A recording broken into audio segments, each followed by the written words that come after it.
우리는 인생을 살면서 우리의 인생이 잔잔한 호수 같았으면 좋겠다. 그렇게 날마다 평화로운 날들이 이어지기를 바라곤 합니다. 그래서 서로 인사를 할 때도 오늘도 평안한 하루가 되길 빕니다. 기도합니다. 라는 이야기들을 하곤 하죠. 그러나 우리의 그런 간절한 바람과는 달리 우리의 인생은 정말 한시도 쉬지 않고 파도가 들이치는 바닷가와 같을 때가 더 많습니다. 목회를 하면서 수많은 성도님들의 삶의 이야기를 듣게 되고 또 그렇게 함께 기도하는 것이 일상이 된 저로서는 우리의 인생이 정말 늘 예측할 수 없는 파도 앞에 있는 것과 같구나라는 생각을 할 때가 참 많습니다. 매번 다른 크기로 찾아드는 그 파도를 우리는 예측할 수도 없고 또 그렇게 밀려드는 거대한 힘을 막아설 방법도 없어서 파도 앞에 서 있다 보면 내가 정말 작디 작은 존재구나 라는 것을 인정할 수밖에 없는데요. 그래서 우리의 삶을 살아가는 동안 우리에게 이렇게 우리의 의지와 우리의 마음과 상관없이 매번 다른 크기로 찾아드는 이 파도를 어떻게 감당하면 좋을까라는 것이 늘 저의 고민이 되곤 합니다. 그런데 바닷가에 서서 어느 날 제 발등에 이렇게 밀려드는 파도, 그러다 갑자기 또 돌돌 말아 접은 바지 허벅지까지도 밀려드는 그 파도를 바라보던 중에 파도를 향해서 나아가는 사람들을 보게 되었습니다. 바로 파도 타기를 즐기는 서퍼들이었는데요. 저에게는 사실 바다 끝에 서서 그 들이치는 파도의 끝부분만 맞아도 저는 참 파도가 두렵고 또 제 바지를 적시는 것이 싫어서 도망치곤 하는데 그분들은 오히려 파도를 귀찮아하거나 두려운 존재를 여기지 않고 오히려 더 큰 파도를 향해서 너무 즐거운 표정으로 나아가는 것을 보게 되었어요.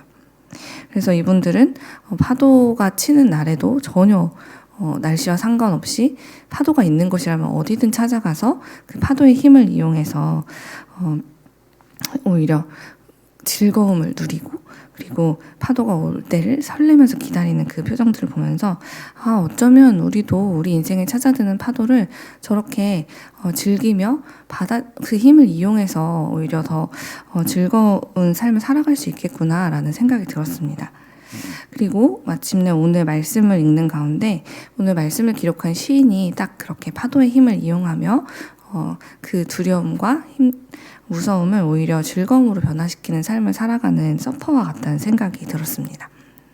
우리가 어제 42편에서도 사실 함께 살펴보았지만 이 시인은 앞서 커다란 파도를 겪은 경험이 있는 사람이었습니다.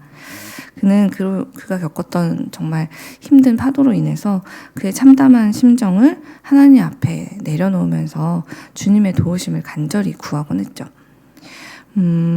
커다란 고난이라는 파도를 맞게 되고 그래서 그 파도 때문에 수없이 바다에 빠지면서도 그는 오늘 말씀을 보면서도 여러분 느끼셨겠지만 내가 바다에 빠질지언정 다시금 이 보드 위에 일어나서 균형을 잡고 일어서려고 노력했고 그렇게 끊임없이 노력하는 모습들을 우리는 그의 고백을 통해서 볼 수 있습니다.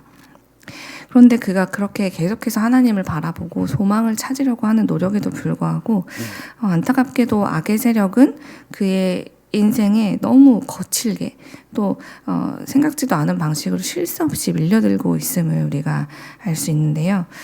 오늘 본문 1절과 2절을 보면 그가 자기에게 너무 거세게 닥쳐온 이 파도로 인해서 즉 거짓되고 악한 사람들, 원수의 억압으로 인해서 너무너무 힘들어하고 큰 슬픔에 잠긴 것을 보게 됩니다. 이런 상황이 계속 반복적으로 일어나다 보면 나는 역시 안 되는 건가? 내가 아무리 노력해도 결국은 이 커다란 파도를 넘는 건 불가능한 건가? 그러니 맞서려고 하지 말고 그냥 도망쳐야 되나 하는 생각이 누구에게나 찾아올 것입니다. 이 시인 역시 그랬을 거예요. 그리고 우리의 인생에도 이런 때가 찾아오곤 합니다. 아무리 기도하고 하나님을 붙잡으려고 해도 상황이 나아지기는커녕 오히려 더 꼬여만 가서 기도를 해야겠다라는 그 힘조차 사라지는 그런 때 말입니다. 너무 억울하고 힘들고 답이 보이지 않는 그런 상황 속에서 우리는 기도를 계속해가는 것이 정말 의미가 있을까 하는 질문에 빠지기도 하죠. 오늘 말씀 속 주인공도 분명히 그런 유혹이 찾아왔을 겁니다.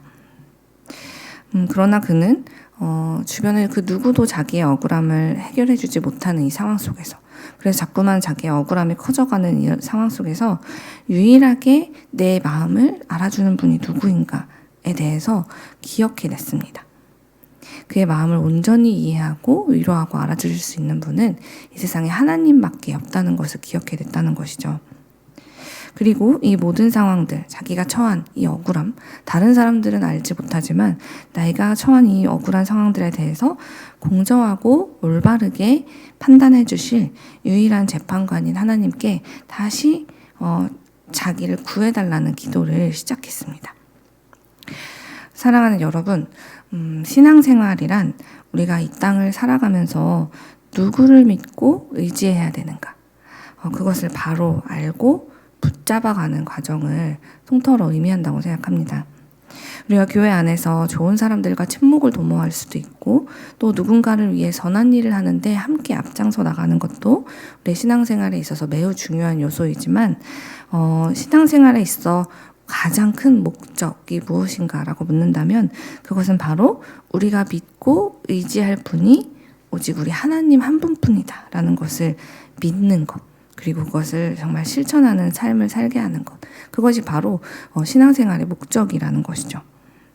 그러므로 우리가 예수님을 믿는데도 불구하고 우리의 삶 속에 억울하고 힘든 그 고난이 끊임없이 찾아온다고 해서 하나님의 사랑을 의심하지 마십시오.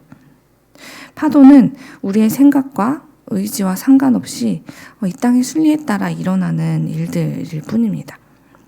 우리가 그 파도를 잠시라도 멈추거나 없앨 수는 없지만 우리가 할 수 있는 것도 분명히 있습니다. 바로 그 파도를 넘어서게 하시는 우리 전능하신 하나님의 손을 꼭 붙잡고 기도로 일어서는 것, 우리가 그거는 할 수 있죠. 서핑의 기초가 무엇인지 궁금해서 찾아보았는데요. 서핑의 기초 중에 기초는 바로 보드 위에서 중심을 잡고 일어서는 것입니다.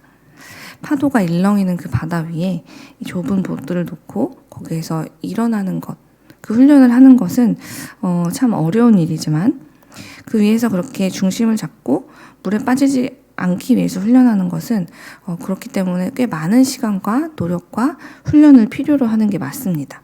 하지만 그래서 그 필요한 시간들, 중심을 잡고 일어서는 그 훈련들, 가장 기초적인 훈련들을 끝까지 잘 참아내고 해내게 되면 결국은 아무리 큰 파도가 와도 그 파도를 두려워하며 도망치기는커녕 오히려 그 파도 때문에 더 큰 즐거움과 기쁨을 만끽하는 삶으로 바뀌게 된다는 것이죠. 기도도 마찬가지입니다. 기도는 우리 인생에 찾아오는 크고 작은 파도를 넘어서고 그것에 빠져들지 않도록 우리를 도와주는 그런 가장 중요한 역할을 합니다. 우리가 하나님을 믿는다면 하나님 저 파도를 멈춰주세요. 파도가 이 세상에서 전부 다 사라지게 해주세요. 라고 기도하면서 하나님이 내 기도를 들어주셨어 안 들어주셨어 라고 절망하기를 반복하기보다는 이제 하나님 제가 저 큰 파도를 넘어서게 해주세요. 제가 이 지금 커다란 파도를 지나고 있지만 다가오는 저 커다란 파도를 보면서 너무 큰 두려움에 빠지려고 하지만 제가 기도합니다. 제가 지금 이 서핑보드 위에서 올라타서 이 큰 파도를 또 한 번 즐겁게 넘어서면서 하나님을 경험하게 해주세요 라고 기도하자는 것이죠.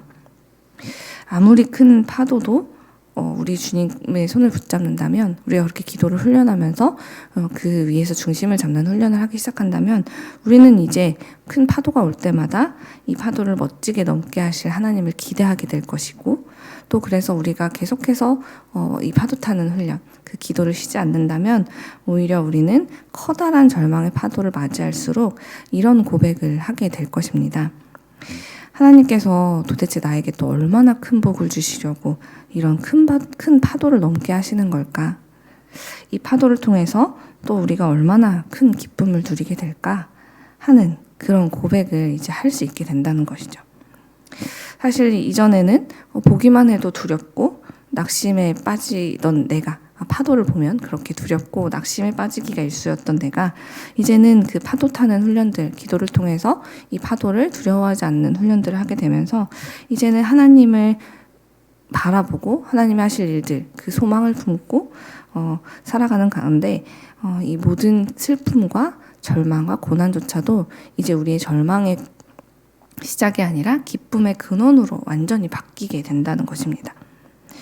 그러므로 사랑하는 여러분, 우리 삶에 두려움과 고난이 찾아올 때는 기도하기를 쉬지 않으시길 바랍니다.